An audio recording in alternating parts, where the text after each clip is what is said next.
Hello, Facebook. Hello, YouTubers. It's Monday night. Come on, join me. Let me get my lip gloss all set. Oh, let's see. Fix my computer screen. So it's Monday night. It's 8:30 p.m. and that's usually when I am found on YouTube. So my name is Deborah Hanlon. For those of you who don't know and wondering what you're watching, it's just an evening of discussion. You can ask me questions about kind of whatever you want, sort of things about member, not membership. No, there's no membership. Energy and intuition and kind of like what Oprah says, living our best lives.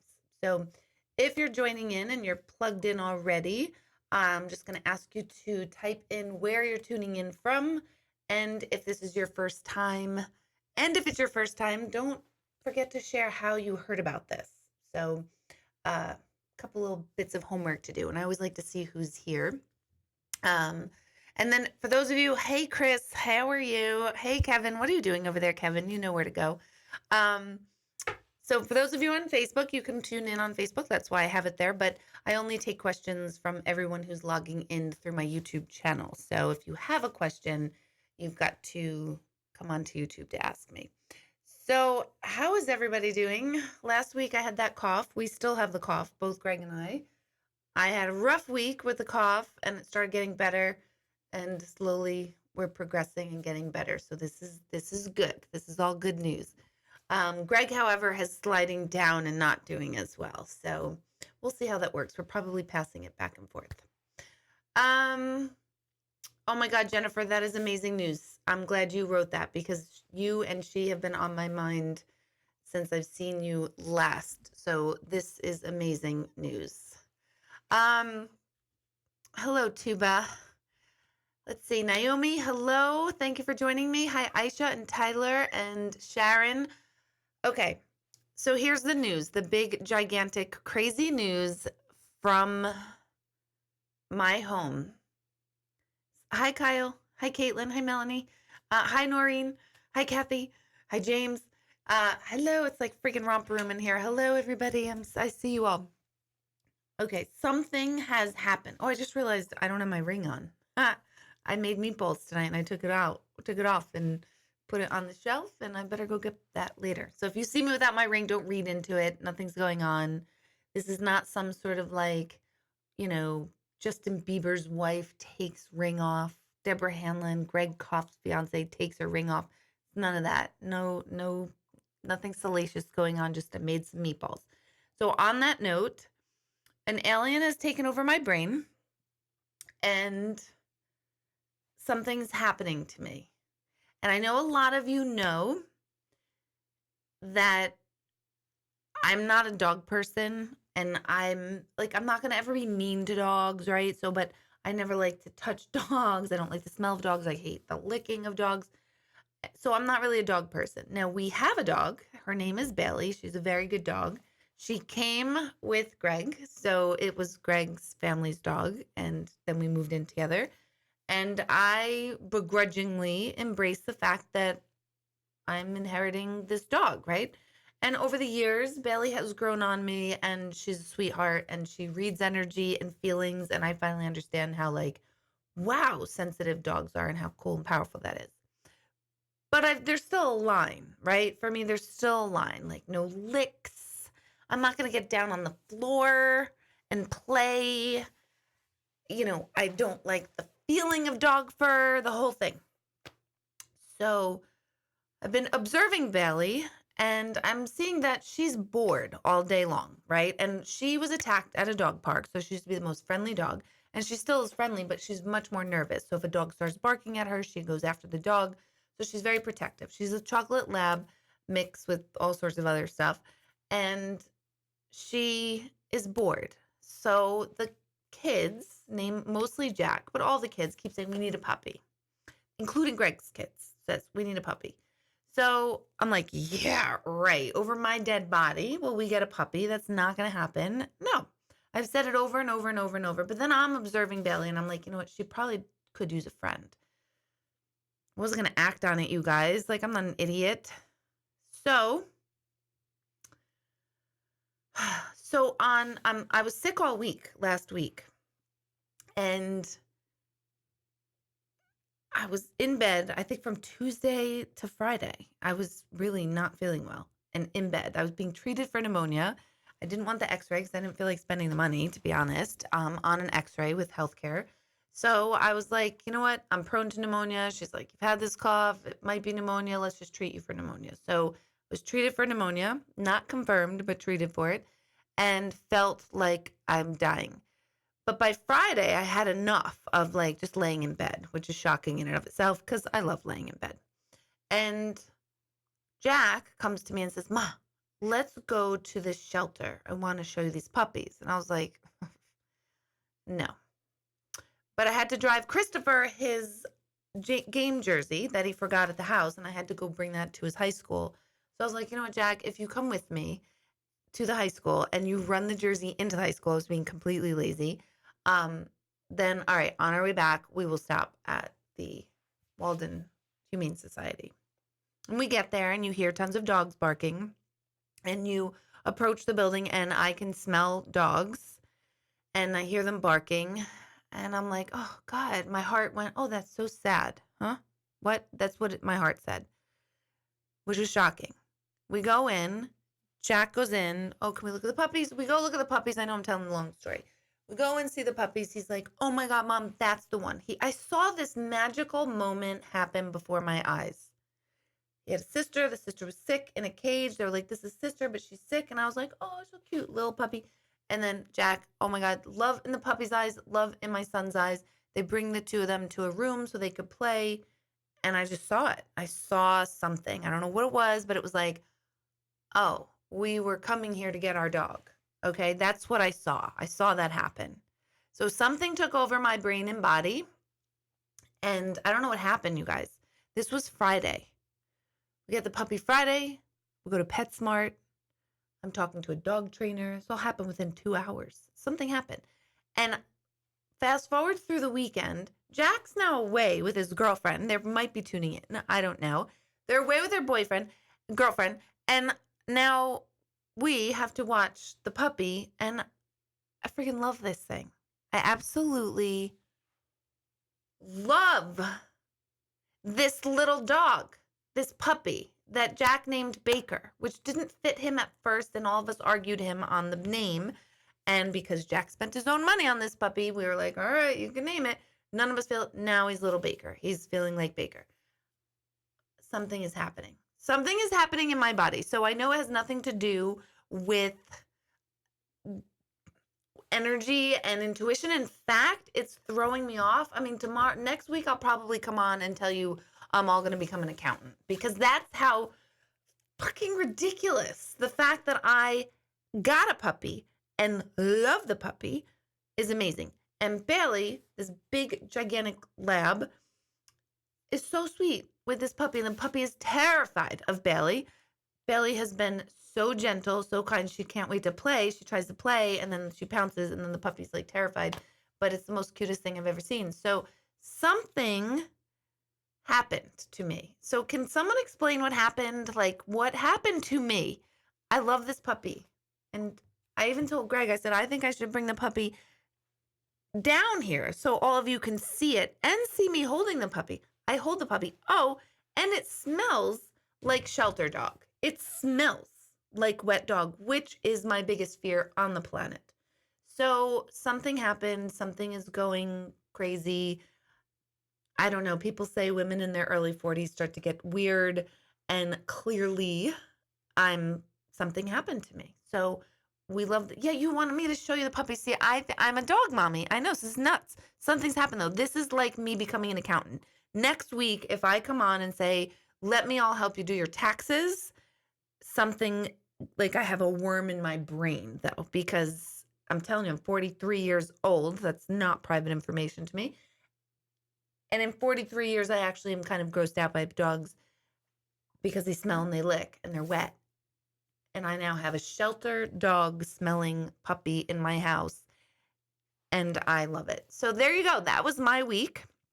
Maybe I didn't have pneumonia. I think I caught bird flu from Greg's chickens outside.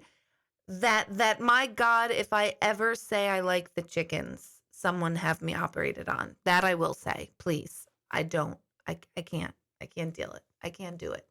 No. So, but I do think I got like bird flu and something happened to my brain. But whatever happened to my brain caused me to get a puppy that I love, and I think he's the cutest thing in the whole planet. I know we should bring him down. If Ben wants to bring him down, that's fine. And then he can go back up because I am afraid he's going to pee on the rug in here, and then I'm going to be a little upset. And there's a lot of wires down below, and he did chew a wire already, the cable wire. He did. So, okay, Jennifer, you're right. Okay, you said at least you got a puppy in your 40s. You're having a baby. All right, that's true. It's people say it's either babies or puppies, and whew, both are equally a toss-up to me, to be honest. But I love this one. Oh, Sharon, don't you tell me that. Sharon says, wait till you see how weird you become in your 50s. You guys, I'm telling you something is crazy. So, yeah, it is Greg's fault. Yes. And Kieran, it's definitely supposed to happen. He was supposed to be a part of this family. I don't know why, but I'm going to throw up. See, they want the puppy. I knew Baker was going to be like a little internet star. My little sweetie pie is freaking ridiculous puppy. So maybe Benjamin will bring the puppy down. I'm going to start eating the chicken's eggs next. Blah, blah, blah. When I made the meatballs, Greg said, why don't you use our chicken eggs? And I was like, no, I'm not going to use the chicken eggs. I don't know.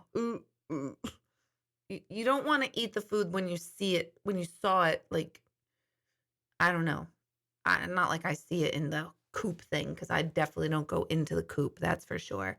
Ugh, the chickens gross me out. So yeah, if I have a chicken, if I'm like excited with the chickens ever, I am having myself committed, because this is nuts. This is nuts. So you went puppy shopping, Nancy? Did you get one? And yes, Bailey has a buddy. Aisha, it's funny you said that. Aisha said, can he have his own Facebook page? And it's hilarious because my sister Lauren is a huge dog fanatic. My father is a huge dog fanatic. And that's why they're like, who are you? And I'm like, what? I don't like dogs. Get your dogs away from me. And my sister Lauren's like, oh my God, I bet you start an Instagram page for your dogs now. And I was like, I can't. Something's happening. Like, nobody understands. This is weird. Caitlin, yes. I even see pictures of your dog, Caitlin, and I think he's adorable. Something's wrong with me. Something's happened. So there you have it. Okay, if you don't bring the puppy down, it's not real. I bet you Greg is trying to get Ben to bring the puppy down. Let me see. Oh, no, nobody's texting me. But I bet you they're trying to wrangle the puppy. He is in his little crate right now, which he loves his crate. The dog trainer told us to make him love his crate. So I'm a good dog trainer, apparently. And I really swear to God, I think I taught him how to sit. But anyway, enough about me. Let's wait until we see if the dog comes down. But just to remind everybody, in this format, I usually don't talk about myself. That's not true. I always do. But this is your opportunity to ask questions, like generalized questions about life. So last week I did personal intuitive questions. And I don't do that all the time. I do it every couple of months, and I never announce it. I just kind of throw it in there. So tonight I'm not going to answer personal intuitive questions, but this is the time to have the discussion back and forth about how energy works, how evolution works. Hold on, I'm getting a text. Okay. Ben ran to get his homework, and when he gets back, he'll bring it down. Okay, so he will bring the puppy down when he gets back from wherever he's getting his homework from. At his dad's house. So, what do you have for me? Any generalized questions? Does anyone need to know how to train a puppy? Because apparently I know now. Now you're all I'm going to make all of you sick, because I'm going to be like the fucking puppy whisperer, right? I'm not reading dogs, though, or animals on the other side. I'm not doing that. But, yeah. Exactly, Tuba. I'm not going to eat it if I see the chicken egg where it comes from. So, no, it's okay, Jen. Don't worry about it. Everyone always does that. So, what do you guys have for me? What do you guys want to talk about? Do you want to know what happened to my brain that I got a puppy and I love the puppy? And the puppy threw up on my rug the first morning. Yeah, it did. Threw up all over. And I was like, oh my God, my white rug. I was like, oh my God, do you think he's sick? He has a poor tummy? Not like, oh my God, something just wrecked my white rug. Like, why do I have a white rug in a house full of boys? That's just the way I am. So, hey, Karen, hello. So tell me, what do you guys have on your mind? Because I really have puppy mind, puppy brain, and we are going to bring the puppy down. So, oh my God. I still don't know if I like him licking me. He was licking and biting my toes, and I thought that was cute, but I'm not so sure how I'm going to do with like a face lick. That hasn't happened yet. So, shout out to the pet trainer at PetSmart who got me on my path of what to do and what not to do. Oh my goodness. Yeah, I'm entertaining you guys. Great. How's Facebook doing over there? Puppy love is beaming from my face. I'm so embarrassed. I'm embarrassed and I'm shocked and I'm a little afraid. Like, I don't even know myself. I mean, next week I'll come on and I'll be like, okay, this is the new segment of H&R Block. I'll be answering your tax questions because that's how ridiculous this whole thing is. So, all right, enough about my insanity. Tell me what you guys, oh, puppy smell. No, I don't like puppy smell. I don't like it, but I love him. And I don't like anyone saying if he smells either. So now I'm understanding the whole sensitive pet owner thing. Yeah. And Greg said, oh, you're so dumb or something like that. And I was like, excuse me? He's not dumb. He's just a little baby, right? This happened since Friday. It's Monday. It's 4 days. It's 4 days. I've taken the dog for a walk. I took both dogs for a walk at Chadwick Park in Newburgh by myself. And a woman saw me. And I said, believe it or not, I'm not a dog person. She's like, well, I find that hard to believe. I'm watching you walk 2 dogs, a big one and a puppy. And I was like, I'm really not a dog. Okay, bye. And then we caught up again. And she said, actually, by the way you are walking these 2 dogs, you're right. I can tell you're totally not a dog person. So apparently I walked them incorrectly. But that I don't know. I don't know how to do that part yet. We're going to have to get some lessons. I've reached out. I know a lot of really cool dog people. Kristen, who runs this amazing program in the city for dogs being brought into schools to help with trauma and learning. So I know her, and I cannot believe my brain is completely forgetting the name of the dog school in Jersey that I do all these fundraisers for. But I know her, and we're going to reach out to her. And then, of course, Tony at PetSmart in Newburgh gave me so much information. So I'm going to give him a shout out too. So, yeah. All right. So thank you, Rachel. Thank you for giving a question and getting me to focus. That is definitely going to help. Let's see. Let's see. Okay. What are some ways to try to connect or feel with loved ones who have passed? This is like one of my favorite questions because people don't understand. I don't want to say how simple it is to connect, but how not complicated it is to connect. And I just went through this with parents today in my office.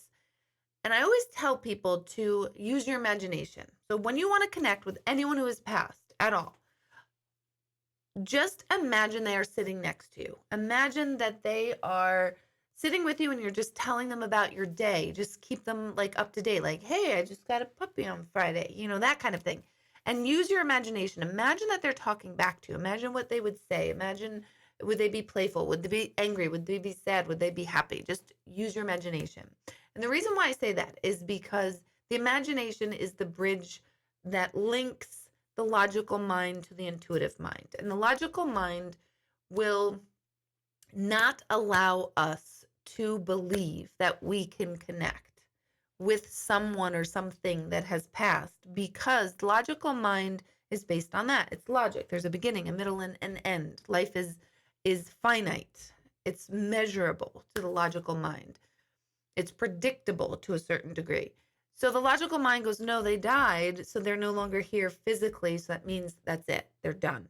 And like I always say, the logical mind is correct. In the physical form, they're not here, and that's correct.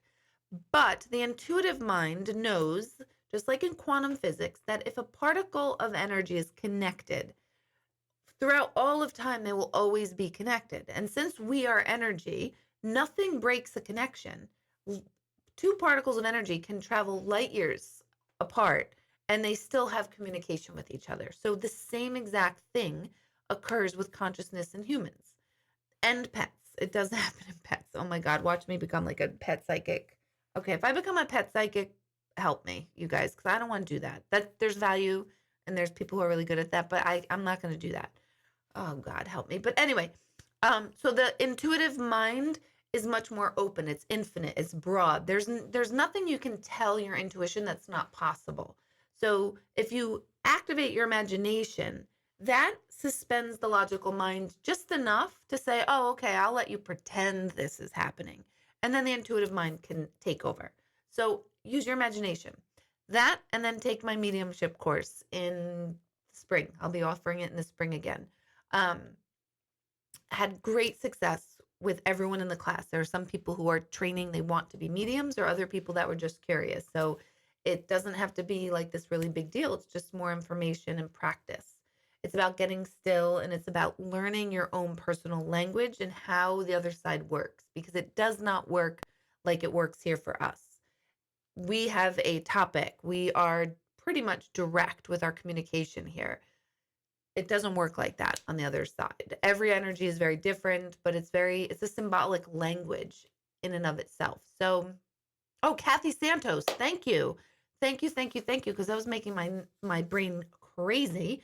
I highly recommend her dog school as well. So thank you. Thank you guys for plugging that in. Thank you, Ollie, too. So that is the best way to communicate with your loved ones or anyone or anything that has crossed over. So use your imagination, pretend, pretend, pretend. Also, try not to do like, oh, if you're really here, make all the lights blink. Try not to do stuff like that. Don't tell them what to do. Just thank them for showing up. Thank them for giving you that sense of peace or that sense of connection, and then use your imagination. And that is the best way to connect. Okay. Hey, Lisa, how are you? Okay. That's a good question. Excited to see you this Sunday in Walden. Speaking of, oh yes, this Sunday in Walden, I'll be at the Hudson Valley Conservatory. There are still tickets available. The tickets for my gallery this past Sunday were sold out. So we're putting everyone over to my gallery at the Hudson Valley Conservatory. It's on my website, the link, but you have to call them directly to make reservations. So, when your mom passed years ago, your family dog would not move away from your parents' bedroom for days. Do animals grieve like humans? They do. All right, I'll take this question because the dog whisperer now. They totally do. Animals really, really are so sensitive, and they don't have that developed logical mind that we do, and that's the problem with our world, believe it or not. Our logical mind advances us in technology. It advances us in those sorts of evolutionary processes, but the more that gets developed, the less intuition gets developed. So we're back when we were cave people, we could feel if there was a tiger, a mile away. We could feel it. We knew it was happening. We were plugged in through our senses and through our intuition. So the flip of that is as technology in our brain developed and evolution happened, more of our logic is taking over. So the trick is to keep them both balanced and equal. So yes, they totally do grieve like humans. The other thing is I love, this is why I love elephants, because elephants are known to throw, not throw a funeral, to have a funeral for their deceased relatives, their deceased elephants. And I also read that elephants will come back like on a yearly level to grieve the spot where their loved one had passed. So they also remember that they passed, where they passed, and that this is the spot that honors them. So, I mean, that's like super intelligent, if you ask me. So, yes, all animals do grieve for sure. Okay. You obviously think of your sister often. I'm kind of scared to speak aloud to her. Nope, you don't have to speak aloud too. I'm glad you mentioned that. You don't ever have to speak aloud out loud to them. You could just speak in your mind because you are connecting energy to energy, consciousness to consciousness. So we can't do that so well in this form as humans. We're not, we call it telepathy, telepathic. We don't really connect with that level 24/7. I do believe that will become more developed because of technology, which kind of contradicts what I just said, but I do think technology is going to help us learn how to telepathically communicate. But you don't have to say it out loud. You could just say it in your mind. And I always say that connecting with them is like sending a text. As soon as you think of them in your head, that's like sending them a text like, hey, what's up? Hello, text me, call me later. Let's connect, that sort of thing. Or vice versa. When you all of a sudden have a memory that hits your brain about them out of nowhere, that's kind of like them sending you a text like, hey, what's up? How are you doing? So consider it in human terms, even though the way we operate here is not the way they operate there. All right, let's see. Christine, why does energy or signs change from one type of communication to another? Um, so because the only way we communicate here right now as humans is through physical communication. We give eye contact to each other or we don't. But if we don't give eye contact, that's giving the other person information. So everything is physical, the way we communicate here. You can hear our voice speaking. We can hear ourselves speak. We can speak, we have the five senses. So everything is through the five senses in communication here. That is not how communication works there. It's not limited to the five senses. It's much more broad. So things like electricity and frequency and waves, it is said that they're able to manipulate those things easier because they are operating on what's called in physics a wave form versus what we operate on, which is particle form. So like to blink lights or to intercept radio frequencies, they say that they're able to do that much easier because they don't have a body to physically communicate with you. So they will come through as thoughts because thoughts are like ether and thoughts are energy. So they will connect mostly through our thoughts. That's the problem with connecting with not with mediums, no, with the other side is that nobody realizes it's that simple. It's happening all the time. You're just not recognizing it. When we busy our minds with lots of stupid shit that we all do, we don't hear them because we're busy playing stupid games on our phone or watching TV or racing our kids to here and there or taking care of mom and dad or having big traumas in our life or just superficial nonsense. We're worried about eating and drinking and blah blah blah blah. So all of that stuff occupies our brain space. So meditation helps slow that brain space down enough so that you could hear what I call the thoughts behind your thoughts. And you can start focusing on the thoughts that aren't yours. And that's how I discovered that mediumship works for me at all. It's not like I see dead people. It's not creepy. It's not even that obvious. It's extremely subtle. And it's a matter of where I put my attention and focus to. Right now, I'm focused to answering your questions. So I'm very present here. When I'm connecting with them, it's like I'm listening almost to like the back of my brain or up here. It's a different space that I bring my focus to. So once you learn those little nuances with yourself, then you'll be able to have better connection. I also do feel that it is always easier to read people you don't know and hear people that you don't know on the other side than your own, because my philosophy is that when it's our own people, we doubt ourselves. We instantly go, oh, I think I made that up. Oh, that's just me answering my own question. We all do that. It's not that, but that's what we do. So it's easier to actually read other people. So that would be why energy changes from different types of communication, because they have to use whatever is possible. Okay. Ooh, let's see. Nancy. Okay, how can you find out if someone passed in the home you just bought? Do you keep hearing voices or am I just losing it? Well, Nancy, you're just losing it. We know that already. No, I'm only kidding. Um, well, first of all, if someone passed in the house, your real estate agent is literally by law, at least in New York State, they are supposed to disclose that to you. So they have to tell you that. I remember that when we had to sell our home that my brother passed and we had to tell them and it was like 15 years later that we still had to tell them that, like, oh, by the way, like a little boy died here. I don't know why that's a rule. I think that's kind of freaky, but it's a rule. And if you're a real estate agent and I'm incorrect, please correct me. But last I heard, that was something that you do have to disclose. You keep hearing voices if they're outside of yourself, like if you hear them externally, like you're hearing my voice now, I would probably attribute it to something else, believe it or not. If it's internally, like the voices sound exactly like your thoughts, meaning the voices are within your own mind. And of course, I'm sure with you, Nancy, they're not like telling you to like, go murder your neighbor or anything creepy. If they are, then go seek medical attention like stat. Um, but if it's just giving you little bits of information, um, and little like hellos and whatever, or stuff you can't make out, it could be that. Um, Hard to tell. It's honestly hard to tell. I think you just feel energy in a home one way or another. I know when we walked into this house that we live in now, that's something that struck me like, oh wow, like there's like no energy here. Like not in a bad way.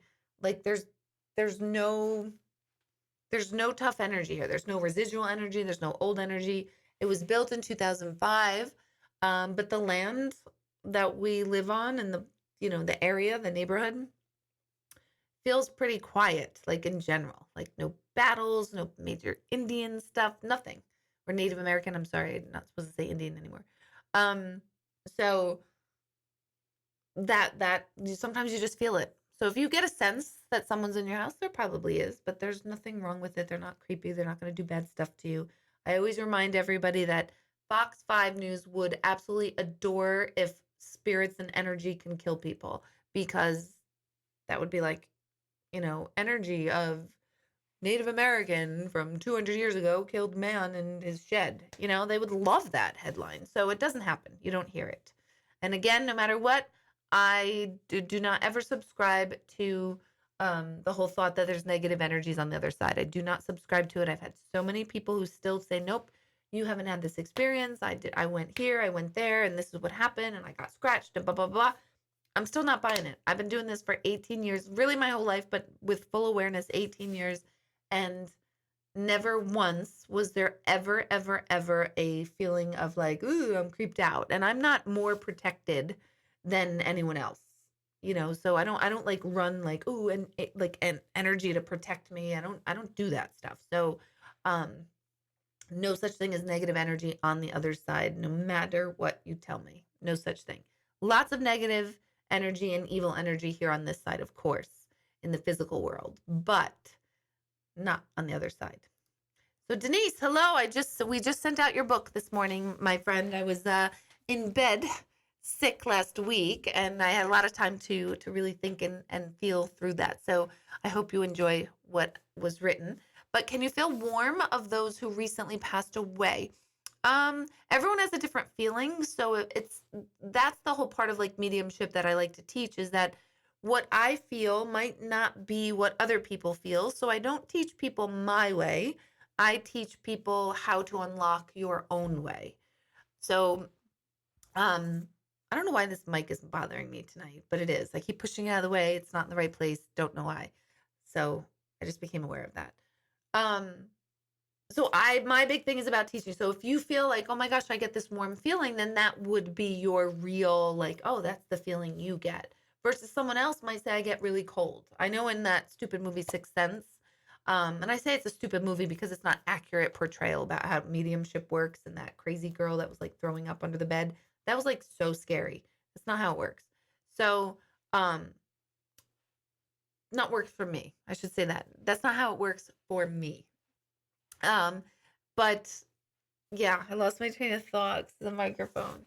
So yes, you might feel one way. Some people might get cold. Some people might get chills. I get a lot of truth chills. What I call them is truth chills. So if you feel that, then I would pay attention to it and just know that yes, yes, yes, yes, that's how you experience them. Okay.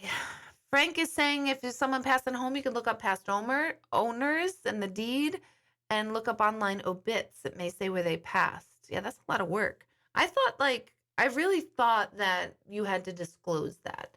I know we did have to disclose when my brother passed when we left that house. We didn't sell it. We lost it to a foreclosure. Isn't that fun information? But anyway, moving right along. Don't forget, guys, too, also to hit thumbs up somewhere on your phones or computers, wherever you're tuning into. And I'm getting anxious. I want to see the little puppy, so I wonder where Ben is. He should be coming soon. Let's see. Do I ever have mediumship courses in the summer or winter when I'm not in school? Definitely the summer. Yes, I try to stay away from classes in the winter only because weather is so unpredictable. I know I should be a better medium or psychic and say when what's gonna have a snowstorm or not.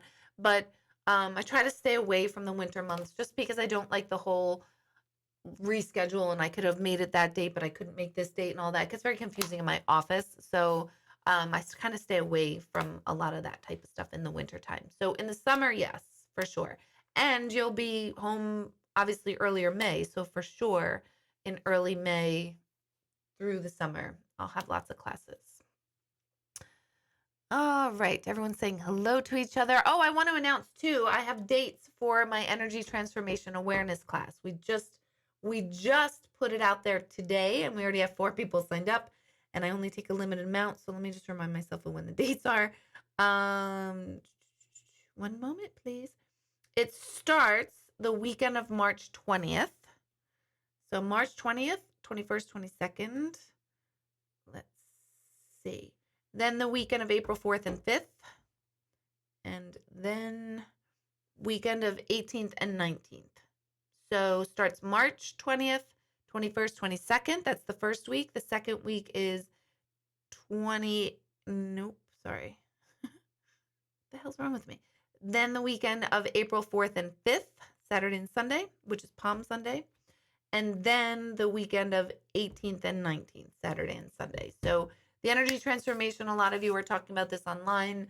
It's a 6-week course, but we meet over those 3 weekends. Super, super intense. People keep knocking down the doors and really getting rough on Michelle in the office sometimes if you can't get an appointment. If you're rough on Michelle, it could be because you cannot get an appointment and you're rude to her, you're totally not getting an appointment as directions by me because I'm so tired of people being like really, really rude. So just a little heads up there if you're like getting really snotty in an email to my Michelle, who is unbelievably hardworking and tries so hard to defend my brand named Deborah. If you're rude to her, I'm just all bets are off. So I'm just giving you guys a heads up. Not you guys here, but yeah. So that class is super, super, super intense.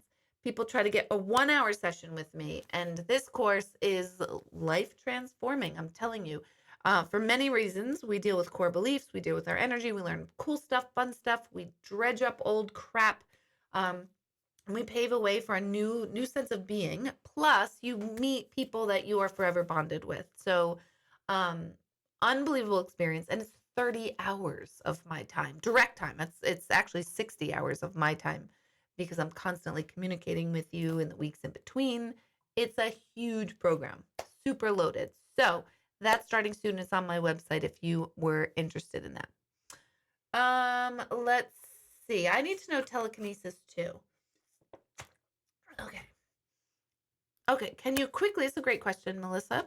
Can you quickly energize yourself to receive, to open up to spirit? Yes. And I just posted this in a Facebook group somewhere today because someone was asking, how do I open up my third eye? And we're our natural state is a state of pure receptivity, of pure being. My website used to be being, knowing, doing, because that was like the 3 words that could encapsulate quickly my philosophy on how our consciousness and energy works. So being, knowing, doing. We're in that constant perfect state of being, knowing, doing.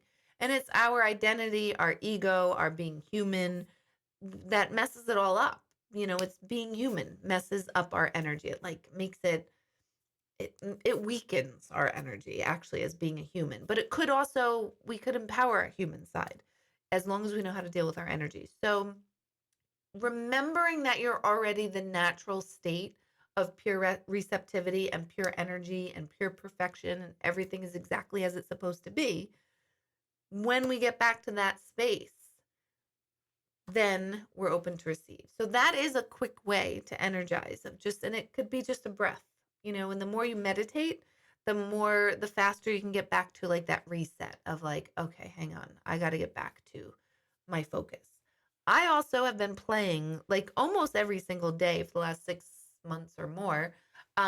This song, a lot of you have heard me play it at the center because I play it a lot. It's by a group called Mount Wolf, and the song is called Bergs, Burgs. So it's Mount Wolf is the group, and Bergs is the name of the song. And it just brings me back to a place of refocusing me every single day. Refocuses me about that we came here on this planet in awe and wonder, and we came here to experience life, and then we mess it up, we complicate it. So I have to listen to that every single day on my way to the center to recalibrate me of like, oh yeah, all the stupid stuff that I'm annoyed about and worried about, okay, about even the big stuff that I'm really annoyed about and worried about, it's like, you know what? It's just another day in the neighborhood is really just what we need our focus back on. So, meditation, remembering that you're already your natural state is receptivity, you're more powerful than you are, and it's your human self that's going to get in your way. Those are the quick ways for you to to be able to open yourself back up. Okay, hold on. How do we know that we'll be with our loved ones when we pass? The puppy is here. Wait, this is important. I'm going to answer your question right after this, Jody. Hi, look at this puppy. Oh my God, look at him. Hi, you're looking at all the lights. This is the star of the show now, Beaker. Hi, thank you, Ben. Probably not the whole time because he looks so nervous. Why are you so nervous? He's a superstar. I love him. Look, I'm holding a puppy, and you're close to my face, and I think you're adorable. Why are you so nervous? Maybe I'll if I need you to get him, I'll ding up. Is that all right? Or you can hang out in here too. Do the fans want Ben too? Of course, they always want Ben too. Let me see if I can lower this so you can see him better. Hi, look. There's a puppy there. I'm hearing all sorts of people write in. Let me see what you're writing. Jody, I'm going to get back to your question. Yes, see, they like you. They like you. I know he does look so scared. Maybe my voice is too high. Look at you. You're so cute. But he's very like timid, and he is like with stage fright. He's like nervous and gentle. He's not like a crazy hyper puppy. Maybe that's also why I'm enjoying it. Do you have stage fright? What happened? What's wrong? Oh my God. Is he adorable or what? I think he's just going to sit here with us. Next week, if I become here, let me move this thing. There you go. Everyone can see you now. Oh my goodness. Yes, they do want you, Ben. Ben just left. I don't think he wants. Oh boy, here comes Alec. I'm nervous for that. Oh my God. Hi. Look at everybody. Look at everybody. They like you. His name is Baker. He's so cute. I know. But so he's nervous. Like when Bailey tries to play with him, he like cowers, he gets really nervous. So we don't really know what that's about. But he's got a nice little bold bark. I wonder if was he sleeping? But he's not hyper. He's not. He plays and he gets hyper and silly, but he's not like wackadoodle. You're not, but perfect. Oh my God, he's so sweet. Oh my goodness. All right, I'm just going to answer questions with him here. Oh, move the mic. Now move the mic. Hi. gonna chew it. Let me get to Jody's question because it really is. My voice does change. It gets really high because the dog trainer said we have to get really high to praise him and say, "Good puppy." Oh my God, something is happening to my brain. I have bird flu. That's what's happening. But he's sweetie pie. You see? You hear everybody? So, Jody, how do we know that we'll be with our loved ones when we pass? I guess we don't really know that for sure, but there's no such thing as separation. So, oh boy, you can't eat the paper. There's no such thing as separation, so you can't we think we're separated because we're separated by physical means, but there's so much more to us than is physical. So if we're experiencing the world in our physical bodies and in our human selves, then yes, we grieve and we're separated for them. But our spirit and our energies are always entangled, always together. And there's a principle in physics known as entanglement that if you once an energy or a particle of energy is related to um, or has an experience with any other particle energy, they always will. So are you getting like annoyed? I love him. I love him so much. It's ridiculous. Um, so it'll be forever. He does love his mommy. He is gonna be a big dog. Oh boy. So I don't know. So if I do weekly with the dog in my lap, that's nuts. He's part German Shepherd and we think part lab. I cannot believe I'm holding a dog. It's crazy. You gonna come in? Oh, you were told by the producer. Look how sweet he is. Benjamin is here, everybody. Hello, everyone. He's gonna be the dog babysitter if we need it. He's so adorable. I can't stand it. He's smelling better. He smells better. Either that or I just got used to complete shelter dog stink. Yeah, he stinks. He does? He does? Wow, smell him. That's scary. I have dog hair on me and everything. So yeah, he's going to be a big dog. So I hope that answers your question, Jody. I'm so distracted tonight because of this little puppy. He is 12 weeks old and he just got fixed on Friday. So he's still recovering. All right, look how sweet he looks. Let me go back to the questions here. Okay. Oh, okay. So Carol's writing in saying she doesn't believe that we have to disclose if a person died in the house, but we do if someone was killed violently. I've heard that, and I did go look at a house many, many years ago, like 25 years ago, and we were told that someone was killed violently in the house. That was fun. Hello, Sue. Okay, Frank, do non-human souls reincarnate on this planet? Yes. The answer to that is yes. I'm not a past life regressionist. Hi. He's like, I'm bored. But yes, and I only know that because of what past life regressionists and people who study it have known. So I always refer back to Carol Bowman and Ian Stevenson, who I don't think is alive anymore, but his research is still widely accepted. But yes, non-human souls reincarnate on this planet. That could mean bugs and ants and dogs and animals. That's what it is. You are my little boy in another lifetime. Oh, I don't know if they can see you. Can they see you? No, they can't. There he is. All right. So let's see. Melissa is saying about how I have a higher vibration. So can you tell when a person is bad intent?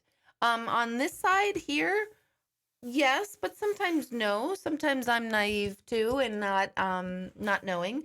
Someone on the other side, yes and no. They're not still bad intent. If they were negative here, like someone like a serial killer who's passed is gonna come through as like a crazy man. He's gonna feel crazy to me. But it doesn't mean he still is. So they will always come through to us as they were known here because our personality is part of our identity. So that's when we get confused over like, oh, we feel like, oh, this guy's not good. He's no longer in that not good state, but he's crossed over coming into his not good state. Oh, he's so adorable, isn't he? Are you enjoying Oh, I'm loving every second. this? He's a sweetie. I just love that he's so calm. Let's see. Didn't have a visit from a family member the other day. Question mark. Teresa, explain what you mean. Let's see. No one asked if someone passed when your parents' house sold, so maybe you don't have to. I do know that we did have to tell the people when my brother passed. And I'm pretty sure we had to, and I don't know why that is. But yeah, thanks, Janine. Hello, 1117. Um, yeah, please give me that thumbs up button. That helps. Okay, Susan's saying we no longer have to disclose. You can ask the seller in writing. They're not required to answer. So, okay, so there we go. There's that. Let's see. Being, knowing, doing is why you found me. Oh, what do you mean, Melissa? Explain that. That's cool. Look at you guys. You, Karen, of course, the researcher right here, 1995. Brokers were relieved from the responsibility to disclose that the property was the site of a felony, suicide, or other death. So if it's violent, yes. Okay. Oh my God, she is got it. Perfect. I'm reading. I'm seeing all your things about Baker. He's like falling asleep. I just love it. He's adorable. He loves his mom. How old is he? He's 12 weeks. Hello, Debbie is saying hi to Ben. What's up, Eileen? Maria said her dog is always on her lap when she tunes in on Monday nights, and he likes me too. I'm the dog whisperer. What can I say, right? Yeah. I'm now the dog whisperer. Maria's saying hi, Ben. Janine is saying hi, Ben and Baker. Oh, they told you your puppy couldn't get fixed until 6 months. The shelter told me he was fixed, and oh my God, he's so sleeping. You're so like distracted. I'm ridiculous. Something happened. I know.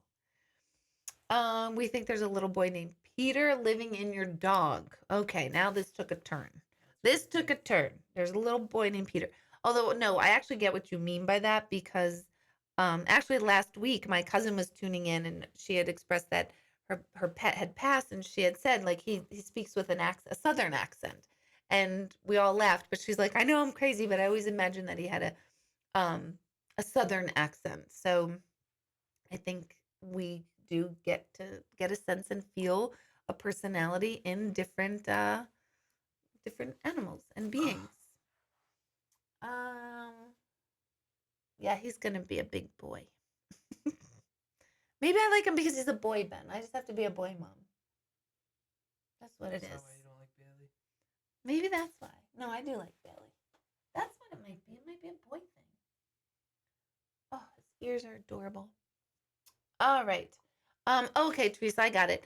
So that would be more of a personal intuitive question, which last week I did personal intuitive questions. This week I'm just doing more generalized stuff. So I'm not tuning in or plugging into each person um, specifically or individually. I'm just answering more broad stuff that we all can learn from tonight.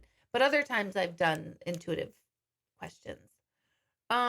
Susan, do you ever feel the way a person died? Oh yeah, all the time. Absolutely. Every day, every single day. So, um, either I get it exact or I always I explained it yesterday in my gallery that someone who's been shot and someone who has a heart attack, it comes across to me the same way. So I'll just feel quick impact to the chest. And I just know what that feels like after so many years of doing it over and over and over. So, yes. I like when they just slip away. That always feels nice. Is biting it? You can't do that. Oh, I'm going to eat his face. I'm crazy. I'm crazy. I'm the dog whisperer now. Clearly got problems. Yes, Karen. I remember when I said you were crazy for getting a puppy. I was like, are you taking him away? Is it getting too stressful? No, he's just a little crazy right now. He's like, oh, there's a really nice rug down there I can pee on.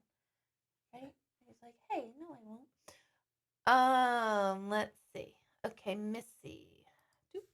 Whoops, it didn't come up. Do antidepressants or anti-anxiety medications interfere with psychic abilities or connections? If you're too, He's gonna go. okay, we can put him upstairs then. All Unless you right. want Good to hold night, on to him. He's a Baker. little squirmy, I think he wants to probably run around I and know. get around. Yeah. I'll probably go play with him. Okay. Thank you, Benjamin. Alright, Bye, see ya. Baker. Oh my God. We have guest appearances now every week. So yeah, yes and no. Um, let's see. I'm just trying to think. I wouldn't say it interferes with it. It's kind of similar to how someone who's super creative and but yet they're ADD, but then when they take like Adderall, they say like they lose their creativity. So some people might have that response where like a medication will kind of clamp down on one talent or skill or ability in order to lift up or heighten another and vice versa. So for some people it might, but I do not think that it's a universal thing. And I have been on antidepressants and I've done mediumship and it's totally fine. I do have a prescription for Adderall. I do find that I don't like reading and doing readings if I've taken an Adderall. So my Adderall is more for if I have paperwork to do or something like a task that needs to get done, then I will take Adderall. But for reading, I feel like my ADD actually helps me. So that I might say that yes, it could for me, but I really do believe everybody is totally different. So that's a great question. That's a really good one. Was Baker's sister just as cute? Okay, so I really loved Baker's sister and I fell in love with her, and that was my little soul dog, that one I thought. But then I saw this one with Jack and I was like, okay, this is his gig and I'm not getting a dog. But Baker's sister actually had like a Rottweiler look. So that's part German Shepherd and they think possibly a little part Rottweiler. And she was sick from getting fixed. So she couldn't like jump around, and that's why we took Baker to the little room. So she was adorable, and she's very tiny. She's a lot tinier, so she must be like the little runt of the litter. And that's at the Walden Humane Society, and they were so kind, and it was really a really good experience. So I highly recommend them. So shout out to Walden Humane Society, and go ahead and donate. I'm gonna do all sorts of donations, and I'll be giving blankets and food to all these places. It's like I've been baptized into the dog world or something. Something happened. I've been saved. Um, where did Baker's name come from? That's a good question. So I really like the name Jameson because we have Bailey and Jameson. So I just thought that was clever, and he looks the same color as Jameson and all that. But Jack did not like it, and Jack. What was the other name? Then he came up with Malone, and I thought that was cute after Post Malone, and I liked that name. And then all of a sudden, we were outside and Jack shouted, Baker, it's Baker, because he likes Baker Mayfield, some football player on, I think it's Cleveland. So it's an orange and brown team.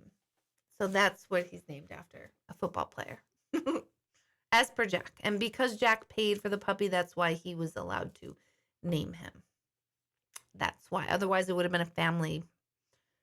We all probably would have picked Bentley. That was the other name that we had. We think he looks like a Bentley, but it's Baker. We got it. It's Baker. Okay. Can you actually sense the energy from the other side while you're meditating, like static TV when eyes are closed? Uh, yes, absolutely. When you're meditating, if that's where your focus is, for sure, you can. But for meditation, our focus really should be on our breathing and kind of our thoughts and seeing what's coming through. But in meditation, yes, you can absolutely get, because you're quiet and still, allows for those energies to come through or sense them, feel them, hear them. All three, one of the above. Does that answer your question, Christine? Um, Oh, that's a good question. When I get the feelings like being shot or heart attack, does it hurt? Um, yes, but no. Sometimes yes. Sometimes yes. All of a sudden I'll get like a severe pain in my head or my eye. I had that recently, and the person had been shot like right here, and I instantly felt like, oh my God, I think I just had an aneurysm in my office. And then I realized, oh my God, okay, they were shot in the head here. So yes, that one hurt. Um The heart attack, I think I'm just so used to it. Oh my God, it sounds so crazy. That type of thing, I'm so used to it that it's like second nature. It's like I just feel it real quick. So I'm not really feeling it, but I can feel what they felt, but I'm not literally feeling it with my whole body. In other words, I'll feel like, oh, wow, they had a heart attack and it was so fast they felt nothing, or wow, this lasted a really long time. So I will understand what it was like for them, but I won't exactly feel the whole thing for the most part, although some I have. So it differs. Okay, let's see. Melissa, I found you in researching being, knowing, doing for research. Oh, on nursing research, and said this lady knows what this means, and that says volumes about who and what you are and believe. Oh my God, that's cool, Melissa. I didn't even know that. I don't Google myself or being, knowing, doing, so maybe I totally should. So thank you. I'm glad you found me then. When I meditate, do random spirits ever reach out to you? Not too long ago in meditation at the center, um, I was joking that they broke through my firewall because during meditation at the center, I'm leading everyone else on a meditation journey, and it's not time for mediumship.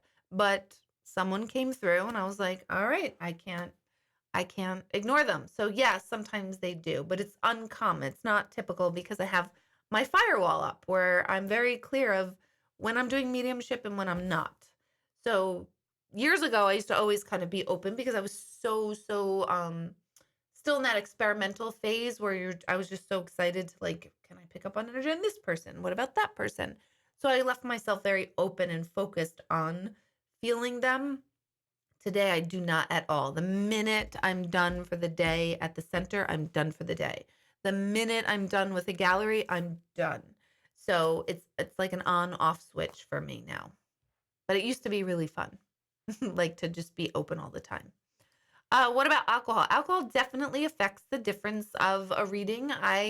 Of course, I've had like a drink before a gallery, wine if I'm meeting someone ahead of time, but I really try hard not to because I don't want anything skewing me so that I'm misunderstanding anything on the other side. I have done readings in a bar when I'm completely, three sheets to the wind, and so were the other people, and that's not good because like drunks get very like they cry a lot and they get really like emotional. So many times I've been in a bar and like the person's emotional and like wailing and I'm like, "Oh shit, I probably shouldn't have said anything." That was years ago though, not anymore. If you see me out in a bar, one that would be weird cuz I don't normally do that. But if you were to see me out in a bar and I'm drinking, you probably don't want me to do a reading. Or maybe you do and you want to film it and then it's blackmail. I don't know. But yes, alcohol does 100% affect my state of being. Some other mediums might say they feel better if after they've had a drink and they're more relaxed. I did many years ago hear someone that said he could only hear spirits when he was drinking. And I was like, yeah, no, that's called being really drunk and being an alcoholic. And he was. So then there's that too. So if you can only hear spirits when you're drinking or when you're stoned, that's not mediumship, you guys, but I think you guys know that. Let's see. How do I figure out who they are? So Susan, like I explained in the mediumship class, I try to visualize that kind of family tree so I can at least see how are they related. But even with that, I mean, sometimes I'll be like, I don't know, I think this is an uncle, but I don't know how they're related to you. Or I think this was a boss and then they wind up being an uncle. So you have to just be willing to be wrong. What we can't be wrong on is their personality. Like if I describe someone as being very, very quiet, and very reserved and standoffish maybe, in the next second, they're not going to all of a sudden be like really sociable and wild and silly. So what needs to be consistent is their personality because that is typically consistent in our lives. Having said that, I actually had someone today where their father was like either really, really chill or really, really strict. There was like no in between. And I kept saying, I keep feeling like I have a different person entering until I realized that's their dad. And they confirmed, like, yep, he was like that. So then there's that too. But for the most part, those are the things that you want to get consistent. The messages, what are they trying to convey? That needs to be consistent. It differs. It really does differ. Will you always positively know it's an uncle? Maybe you will. Do I? Nope. I'm not always right on that. I'll say it's a man in your father's generation. It's coming up around your dad. So I would say I think that's your dad's brother or brother-in-law. So it just takes time. It takes practice too. It really, really does. Pardon. Let's see. Jody, another great question. Does grief block our intuition and ability to move forward? Totally, totally, totally, totally does. And it's built in for a reason, though. So grief is not a bad thing, and we cannot escape it.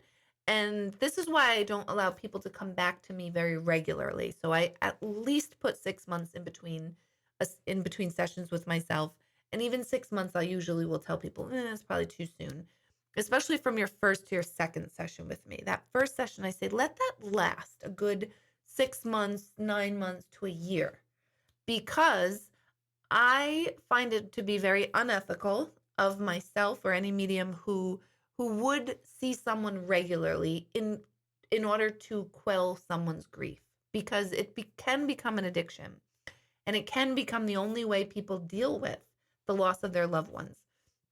And I learned this the hard way because I used to have a client many years ago. That was back when I did phone sessions, and she was in Brooklyn. Her daughter, beautiful daughter, had passed. She didn't leave her house since her daughter passed, and had been, I think at that time, might have been like 4 or 5 years since her daughter passed. And every month she would say, I want another appointment next Friday, blah, blah, blah, and I'd do it. I would do it because I was new at it, and I was feeling so bad for this woman because her grief was so palpable, and I could understand your child. But then I realized, I'm reading her and reading her and reading her, and it became harder to do a reading because the more I talk to someone, the more I know about them. So I start to question, is this intuitive or is this just stuff I already know? And I don't like that feeling. I like to know nothing and go, okay, this is totally intuitive. I have no idea what I'm talking about, because it's completely unfiltered, by me. It's just, here's what I'm getting. But if I know somebody, then it's less intuitive over time. So, and I think it's unethical. It's not going to replace grief. So it's a tool, and it can help. It can get us over a hump, but I strongly believe no intuitive, whether they're mediums or psychics, should see someone regularly on that level. No way. I don't agree with it. Also, because it takes away the person in front of me. I'm then saying that my intuition is stronger and better than yours for your own self, and I think that's disturbing. I like to bring out the empowerment in people so that people start feeling better about their own intuition and their own life, and feeling like they've got it, because the more people that feel that way, the better the world is, truly. So I don't need people to need me or think they need me. That's for sure. I don't like that. I don't even like my kids to think they need me, because I like independence. I want to be a help on the planet and on your grief journey or evolution journey. I don't want to be the one that your guru, that you think like, oh my God, I don't know what to do unless Deborah says. So yes, if grief does block our intuition, it's built in, because what grief is it is the time period where our body, our physical body, and our cells, our senses, and our spiritual self, our energy self, is reacclimating to a loss, to a physical loss. And we have to go through a stage of separation from physical to physical and into what I call spirit to spirit, or energy to energy. That's the grief process. And that's why we say we don't know how long that's going to take. It could take, I'm going to say it could take a week. I've never seen someone take a week ever, but I'm just going to say that a week to 50 years. You never know. So grief is an important stage. You don't want to get stuck in it, but it's inevitable. You want to move through it. And that's my job. I feel like I more help people move through grief, no matter what it is, than let me just give you a reading. That's more my goal, is to help you move through the grief. And we come out the other side. That's a good question, Jody. All right, let's see. My firewall is just a mental statement you make stating you're not open. Yeah, it's not even mental at this point. It's just like, yeah, no, that's not where my focus is. So you could be listening to my voice right now, Susan, or you could be plugging into a TV in your background of your house. One or the other, your attention is placed somewhere.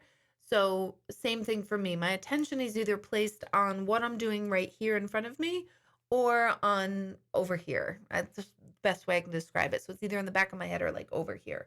So it's where my attention is placed, and it gets easier over time. Why do we have such inexplicable gut reactions to things like snakes, clowns, loud chewers, drowning in a car? They past life carryovers. Could be. It could be a bunch of things. It could be conditioning. Snakes, I don't know. I mean, I freak when I see a snake. Even the thought and the word snake creeps me out. Um, I hate them. So I don't know. I mean, I have not experienced a past life in any of the regressions I've done where I was around snakes and anything to do with snakes. But I don't know. They're just creepy and gross. Loud chewers are obnoxious. That just is scary, and you want to choke somebody. And drowning in a car, drowning, not wanting to go swimming. Women very often have incredible fear about having a baby, which actually prevents them from getting pregnant. I've seen that many times in my office. Most often associated with a past life where they died in childbirth. And those people that I've seen, I always refer down to Carol Bowman to really get over this incredible fear. So there's a lot of things from another life that if we can't explain it here and it's an incredible phobia or fear, there's probably some carryover from another lifetime.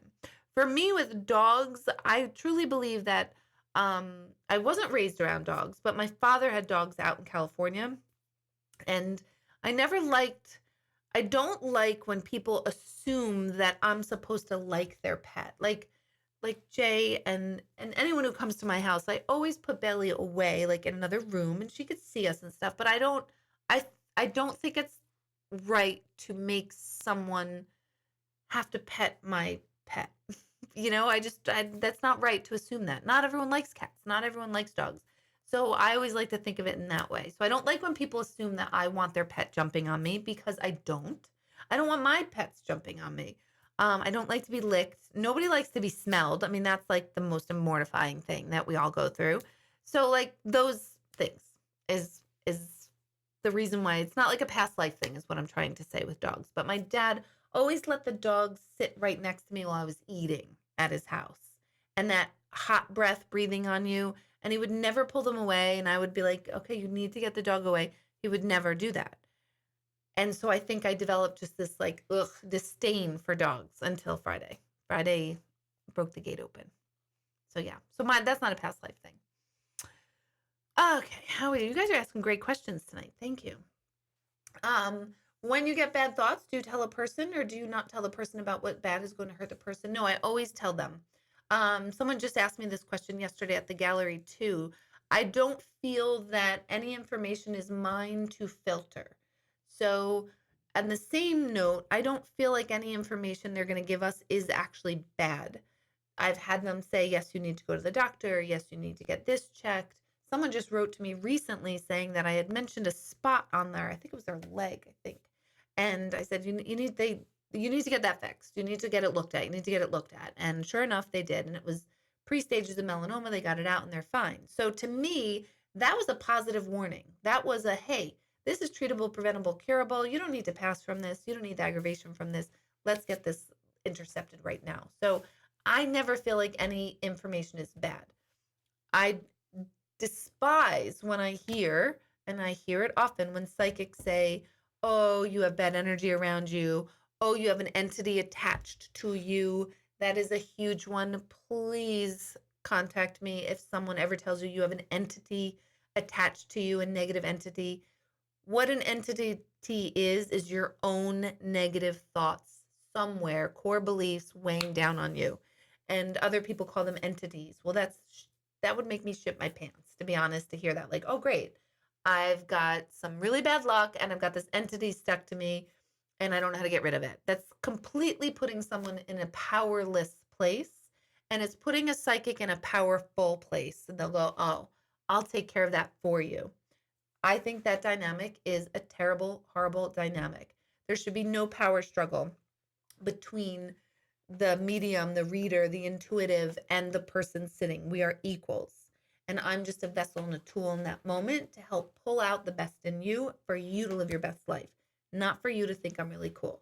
If the byproduct is that you think I'm cool, I'm pleased with that, but that is not truly the intention of it. So please never listen to anybody when they say that stuff, ever, ever, ever, and contact me.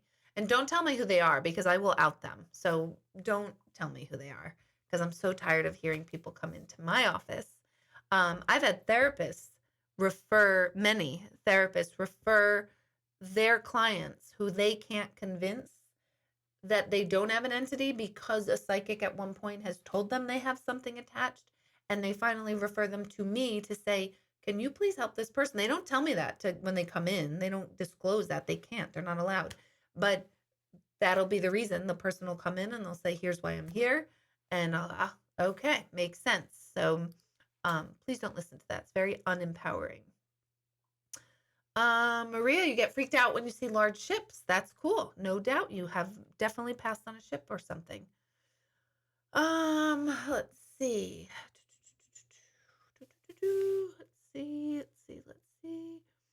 Maria, what if I need to hear from someone that's passed first, someone that's passed a long time ago?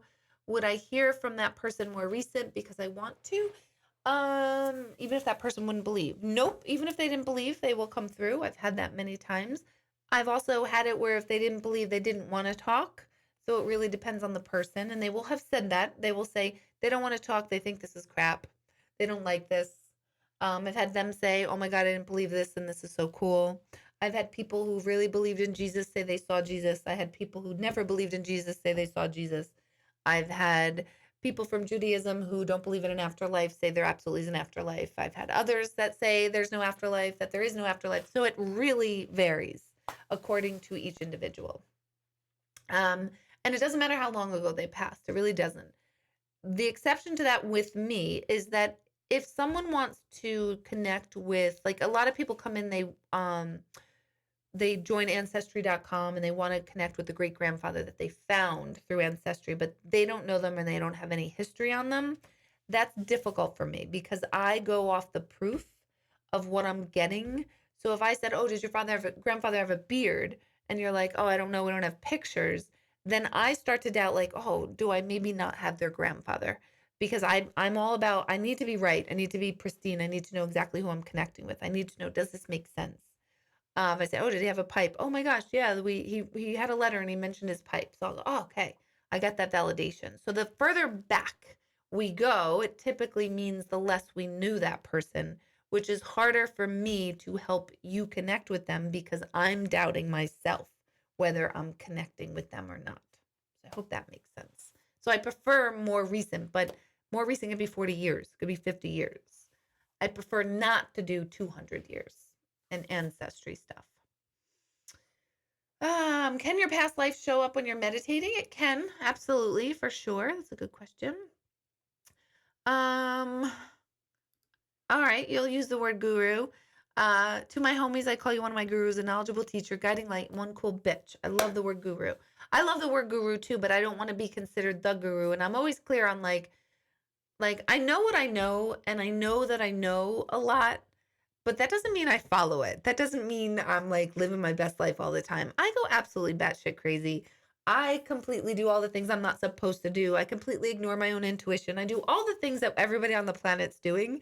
And then I learn, like, oh shit, yeah, there we go. There's that moment. And so then I do think I become a better teacher for it because I am constantly analyzing myself. I am constantly plugging into myself, constantly working on my responses and reactions and still not getting them right. But I didn't choose this life to be Mother Teresa. So I'm just Deborah Hanlon this lifetime, which means I am perfectly imperfect or imperfectly perfect, one or the other. Okay, is there such thing as past life recall? If you have the same vivid dream over and over for months, could that be past life? It sure could be a past life, absolutely. It also could be possibly, if it feels more recent or in today's time, it could be a memory that you had, but you were too young. So it could be a memory that you had before the age of 2 that we typically don't remember those. and we're reliving a memory of this lifetime that we don't remember. So it could be that. So um, if you do have a dream and everything looks more recent and modern or current, think of that as well. Okay, what do I think of energy healing such as Reiki? Jody, my energy transformation awareness class uh came from when I taught Reiki, so I love Reiki. I I prefer Reiki to be taught the way I teach it, which makes me totally sound full of myself. But because I'm aware that we are humans and we are humans in energy and human form. So that means we are already come with some limitations and flaws. I want to teach Reiki, and I do teach Reiki um, through the filter of being human and what that means. So that's why my energy transformation awareness class is 4 courses long. It's super, super long. So by the fourth one, you'll be able to teach it to other people. So it's like Reiki, and it basically is Reiki without the lineage and the history. I don't teach the symbols of Reiki in my energy class, but what we are doing is just harnessing energy in our hands for healing purposes, either of ourselves or always ourselves, and then for others and pets. So, oh, hey, Patty, I haven't seen you in a long time. Good to hear you. See you in Florida there. Let's see, Renee, how are you? How long does a spirit stay in afterlife before they reincarnate? Unknown. It's not known. They do say, like researchers say, it's not common to come within a generation or even two. So it could take a while, but there is proof that as fast as 9 months. So that's not as common, or they don't have as many studies or like proof of those cases. But it's happened, but it's more common within a generation or 2 generations or more. And say, for instance, your grandma's watching over you. Does she stay your whole life or move on to another life? Nope, she stays for your whole life. Who you know here is who you're going to know forever. Even after someone's reincarnated, they're still assigned to you and they're still with you. So you never lose them. Let's see. Do you ever have spirit come across that is overcome with grief, missing their loved ones here? No, because they're not disconnected from us here. Sometimes that pisses people off. I've heard many people be very upset, like, why don't they miss us? And I'm like, you don't understand. They're not separated from you. They don't feel separated. They know why they passed. They know why we here had to endure their passing. And they're completely okay and confident with the outcome that we'll be fine eventually, and that this is all part of a bigger picture. So they've got the good spot. They never miss us. They don't. They'll say, like, I miss your cooking, I miss this or that and stuff like that, but they're not separated from us. So they don't miss us. And are they more at peace with being in spirit form? 100%. 100%. Because then we are fully being, knowing, and doing. We're pristine, we're clear. We don't have to, we don't go through pain. We don't have an ego where we filter things. Truth is as it is with a capital T, and not our own skewed perception of truth, which every human being on the planet, and there's 6 billion of us here, we are all part of an experience, but there are 6 billion variations of the way our planet is organized and operates, because it's coming through the filter of ourselves, of our personality. So we can never have the full truth. We're only a sliver of a truth. It's our truth, and your truth isn't wrong, but that also means someone else's isn't wrong. So we just have to remember, like, okay, this is my portion of the truth. This is how I see things. This is how I feel about things. You can own that, but just know that your side isn't always the 100% truth, because someone else has a different perception. And I always use the example of, when we talk about this at the center, that when we're in the same room and we're all in a circle, there could be 30 people in a circle in the same exact room, and we're experiencing the same exact discussion, but we're all 30 of us are experiencing it differently, because some people are facing the door looking outside, and other people are facing my office door. Some of us, myself, I'm facing the bathroom doors, and the people in front of the bathroom doors are facing the front when there's a TV behind me. So just by position in a room changes the way we experience something. In a board meeting, if it's a different experience if you're way at the end versus right next to the speaker. there's a difference in that experience. There's a difference in that feeling. So when you know that and you recognize that, you start to become aware of like, okay, this is my portion of the truth of the experience itself. So they're more at peace. Oh my gosh, Patty, congratulations. You missed my son's birthday by 1 day, so you became a grandmother. That's amazing. Crazy how life passes. But congratulations, Celia Laney. She's going to be a little feisty one, but you knew that already. All right, so I'm going to wrap up. When am I going to be back in Albany? We are actually working on those dates. It'll be March, sometime in March, and I'll be at the Cohoes Music Hall. I think we did decide on a date, so let me just check real quick. I think it's March 18th. I think. Don't quote me on that, but I think it's March 18th. It says gallery here in my book, in my phone. So I'm pretty sure that's at Cohoes. Let's see. Don't forget ETA opened up. So that's my energy transformation awareness class. I allow 15 to 16 people. I have 4 already. It starts in March. Read all about that if it resonates with you. Please join it. It's super intensive. It's incredible. It's life-changing. It is my favorite thing I can do with people at all. I wish I could do that 24/7. That's how much I love it. So it's this on steroids. It's ridiculous. So look on that. Contact me about meditations. They'll be back on the calendar soon in February for Sunday meditations. This Sunday, don't forget, I'll be at the Hudson Valley Conservatory in Walden for a gallery, and there are still tickets available, so you can contact them by my website, deborahhanlon.com, and then go to my calendar, go to Sunday's date, click on it, and then you'll get all the links that you need.